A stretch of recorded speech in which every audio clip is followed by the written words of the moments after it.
Hello दोस्तों, नमस्कार और स्वागत है आपका मेरे एक और वीडियो में। और इस वीडियो में हम बात करने वाले हैं कि आज यहाँ पे मार्केट क्यों गिरता हुआ दिख रहा था। पहला तो ये था कि आज सेंसेक्स का एक्सपायरी था एंड सेंसेक्स के जिस दिन एक्सपायरी होता है, हमने लास्ट कुछ हफ्तों में देखा है कि वोलेटिलिटी बहुत ज़्यादा बढ़ती हुई दिखी है। तो एक रीज़न तो वो ऑब्वियसली था, लेकिन और भी कारण थे और एक और जो मेजर कारण था वो है एफआईआईज़ का सेलिंग। एफआईआईज़ आज 4,222 करोड़ का सेल करते हुए दिखे हैं। तो ओवरऑल और क्या रीजंस हैं एंड एफआईआईज़ भी यहाँ पे क्यों सेल कर रहे हैं, आइए जानते हैं इस वीडियो में।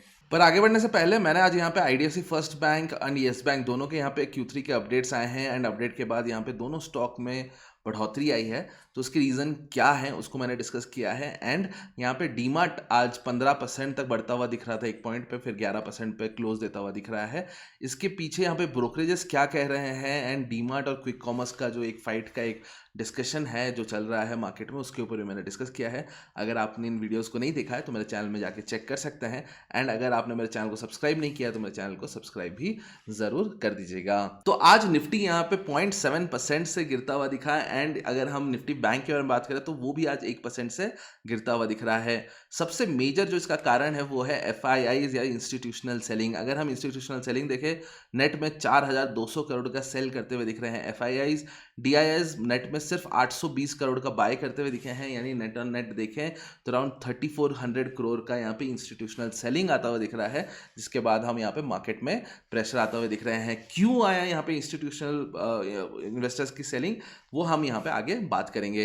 एंड अगर हम सेक्टोरल इंडाइसेस में भी देखें तो जो इंडाइसेस यहाँ पे सबसे ज़्यादा नीचे गिरा रहे हैं मार्केट को वो है Nifty bank and Nifty IT. And अगर हम निफ्टी 50 का कंट्रीब्यूशन प्लेट देखें, आज निफ्टी 50 184 पॉइंट से नीचे गिर रहा था, जिसमें से 77 पॉइंट्स का तो स्पॉन्सर सिर्फ एचडीएफसी बैंक ही कर रहा था। 39 पॉइंट यहाँ पे आईसीआईसीआई बैंक कर रहा था, यानी 110 पॉइंट का जो गिरावट है वो तो सिर्फ आईसीआईसीआई बैंक और एचडीएफसी बैंक ही स्पॉन्सर कर रहे थे। उसके अलावा टीसीएस 18 पॉइंट और इन्फोसिस 15 पॉइंट। तो ओवरऑल आईटी एंड बैंक ने आज स्पॉन्सर किया है निफ्टी के गिरावट को। तो ये मनी कंट्रोल का आर्टिकल है जहाँ पे वो 3 मेन रीजंस बता रहे हैं क्यों आज मार्केट गिरते हुए दिखे। जो पहला कारण है वो है rise in crude oil prices.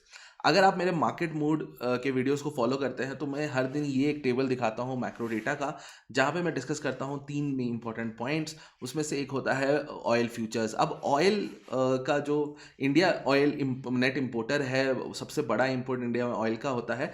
And अगर यहाँ पे ऑयल प्राइसेस बढ़ते हैं तो ऑब्वियसली इन्फ्लेशनरी रिस्क आता है इंडिया में एंड वो मार्केट के सेंटीमेंट को गिराते हैं। एंड अगर आप देखेंगे तो ऑयल प्राइसेस जो 72 73 के लेवल पे एंड दिसंबर के स्टार्टिंग में ये 71 के लेवल पे यहाँ पे घूमता हुआ दिख रहा था, अब वो 75 के लेवल को ब्रीच करता हुआ दिख रहा है। इसके पीछे के कारण ये है कि न्यू ईयर में यहाँ पे चाइना के जो प्रेसिडेंट है शी जिनपिंग, उन्होंने एक स्पीच दिया है एंड उस स्पीच में उन्होंने कहा है कि वो कुछ भी करेंगे चाइना की इकोनॉमिक ग्रोथ के लिए एंड वो इन लाइन है 5% ग्रोथ अचीव करने के लिए। एंड अगर ये 5% ग्रोथ अचीव करते हैं तो ऑब्वियसली वो जो तेल का डिमांड रहेगा चाइना का वो ज़्यादा रहेगा एंड वो ऑप्टिमिज्म में यहाँ पे ऑयल के प्राइसेस बढ़ते हुए दिख रहे हैं। एंड ऑब्वियसली ऑयल प्राइसेस जब बढ़ते हैं तो हमारे लिए ये नेगेटिव होता है।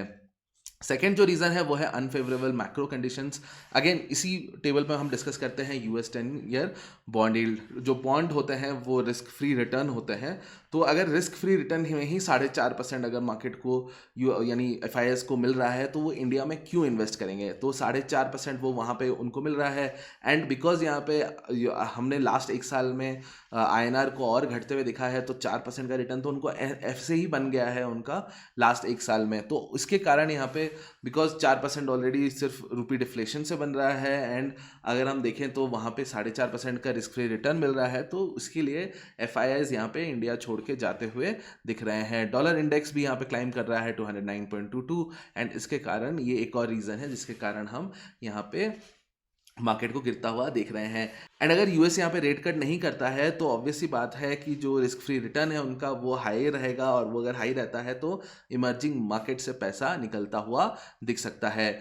जो भी फ्रेश यूएस का इकोनॉमिक का डेटा आया है जो सिग्नल कर रहा है कि स्ट्रॉन्ग लेबर मार्केट ये एक चिंता का विषय बन रहा है कि अगर लेबर मार्केट स्ट्रांग है तो यूएस फेड को यहाँ पे जो रेट घटाने का मोटिवेशन है वो कम है। तो ऑब्वियसली नेक्स्ट एफओएमसी मीटिंग में यहाँ पे एक्सपेक्टेशन ये है, या फिर जो 88.2% प्रोबेबिलिटी ये दिया जा रहा है कि एक पॉज आता हुआ दिखेगा। तो ये 3 मेन रीजंस हैं जो कि फेवरेबल नहीं है इंडियन मार्केट्स के लिए, एंड इसी 3 रीजंस के कारण आज मार्केट में हम गिरावट आता हुआ देख रहे थे। आशा करता हूँ आपको वीडियो अच्छा लगा होगा। अगर आपको वीडियो अच्छा लगा है तो मेरे चैनल को सब्सक्राइब करेगा, मेरे वीडियो को भी लाइक करेगा। हम मिलेंगे नेक्स्ट वीडियो में, तब तक के लिए थैंक यू। जय हिंद।